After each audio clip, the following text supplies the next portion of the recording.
മനുഷ്യന്റെ ശരീരത്തിന്റെ വിശപ്പ് മാത്രം മാറണമെന്ന് വാദിക്കുന്ന പ്രത്യയശാസ്ത്രങ്ങളുണ്ട്. അവർക്ക് മനുഷ്യന്റെ മനസ്സിന്റെ തേട്ടങ്ങളെ തൃപ്തിപ്പെടുത്താൻ കഴിഞ്ഞിട്ടില്ല. മനുഷ്യന്റെ മനസ്സിന്റെ ആത്മീയമായ തേട്ടങ്ങളെ തൃപ്തിപ്പെടുത്താൻ വേണ്ടി ഉണ്ടാക്കപ്പെട്ട ആദർശങ്ങളുണ്ട്. അവർക്ക് മനുഷ്യന്റെ വിശപ്പിനെ പരിഹരിക്കാൻ കഴിഞ്ഞിട്ടില്ല. എന്നാൽ പ്രാക്ടിക്കലായിട്ടുള്ള ഒരുപാട് കാര്യങ്ങൾ മുന്നോട്ട് വെച്ചുകൊണ്ട് അതോടൊപ്പം തന്നെ മനുഷ്യന്റെ ശരീരത്തിന്റെ വിശപ്പും ആത്മീയമായ വിശപ്പും തീർക്കുന്ന ഒരു ആദർശം, ഒരു ഗൈഡ് ലൈൻസ് ദൈവം അല്ലാഹു ഇതാ നമുക്ക് മുമ്പിൽ തന്നിരിക്കുന്നു. മനുഷ്യനെ സംബന്ധിച്ചിടത്തോളം എന്താണ് യുക്തി? നേരത്തെ നമ്മൾ യുക്തിയെ പറ്റി പറഞ്ഞു വെച്ചു. എന്താണ് യുക്തി?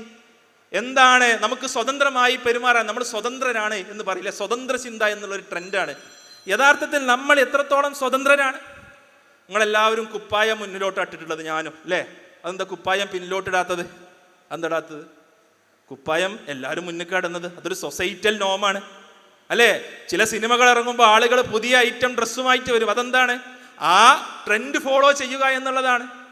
ട്രെൻഡ് ഫോളോ ചെയ്യുക എന്നുള്ളതാണ് അല്ലേ? നമ്മുടെ ഒരു കാര്യം നമ്മൾ തീരുമാനിച്ചല്ല.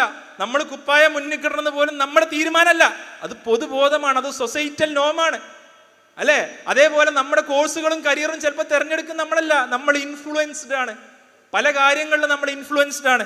ഇവിടെ നമ്മൾ തീരുമാനങ്ങൾ എടുക്കേണ്ട വിഷയത്തിൽ നമ്മൾ ആരാലാണ് ഇൻഫ്ലുവൻസ് ചെയ്യപ്പെടേണ്ടത് എന്നുള്ളതാണ് നമ്മൾ തീരുമാനിക്കേണ്ടത്. ആരാ നമ്മൾ ഇൻഫ്ലുവൻസ് ചെയ്യേണ്ടത്? ഈ ചിന്തയ്ക്ക് എല്ലാവിധ പരിമിതികളുള്ള മനുഷ്യരാണോ നമ്മൾ ഇൻഫ്ലുവൻസ് ചെയ്യേണ്ടത്? അതല്ല, ഈ മനുഷ്യനെ സൃഷ്ടിച്ച പദാർത്ഥങ്ങളെ സൃഷ്ടിച്ച പദാർത്ഥീതനായിട്ടുള്ള ആ സൃഷ്ടാവിനെയാണോ നമ്മൾ പിന്തുടരേണ്ടത് അല്ലേ? ഇതാണ് ചോദ്യം. ഒരു പലിശ വാങ്ങുന്നൊരു സിറ്റുവേഷൻ വന്നാൽ അല്ലേ, പലിശ എന്താണ് കുഴപ്പമില്ല എന്നുള്ള ഒരു മനുഷ്യന്റെ ഇൻഫ്ലുവൻസിനാണോ നമ്മൾ ഒരു തീരുമാനമാക്കി എടുക്കേണ്ടത്?